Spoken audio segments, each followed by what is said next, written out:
Les petites curiosités. La conception du genre chez de nombreuses cultures amérindiennes. Chez de très nombreuses cultures amérindiennes, la conception du genre est donc des polarités masculines et féminines diffère fondamentalement de la nôtre. Les enfants sans genre. Dans certaines cultures amérindiennes, les enfants sont en effet considérés comme n'ayant pas de genre déterminé à la naissance. Au lieu de cela, ils sont souvent vus comme des êtres complets avec des qualités potentielles de masculinité et de féminité qui se développent et se manifestent au fil du temps. Genre déterminé par les actions et les rôles. Dans de nombreuses tribus amérindiennes, le genre d'une personne est souvent déterminé par ses actions, ses compétences et les rôles qu'elle occupe au sein de la communauté, plutôt que par son sexe de naissance.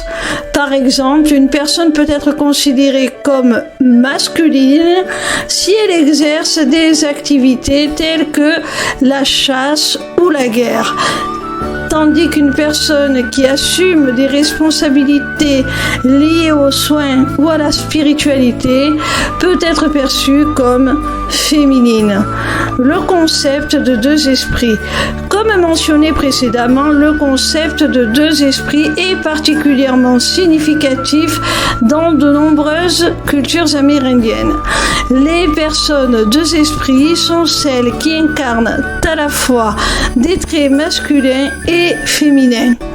Elles sont souvent honorées et respectées pour leur capacité à transcender les catégories de genre traditionnelles. Elles peuvent assumer des rôles spéciaux au sein de la communauté, comme la guérison ou la médiation des conflits.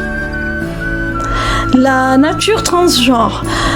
Dans certaines tribus amérindiennes, la notion de transgenre est également présente et acceptée.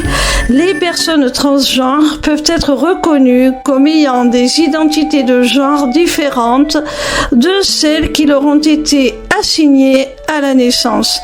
Et elles peuvent trouver leur place dans la société en fonction de leur identité de genre vécue plutôt que de leur sexe biologique.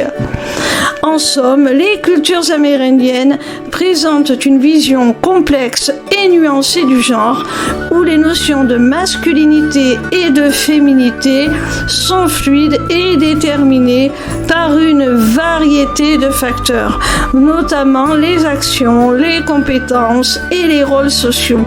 Cette perspective offre une richesse de diversité et d'inclusion, reconnaissant et célébrant la diversité des expériences humaines en matière de genre.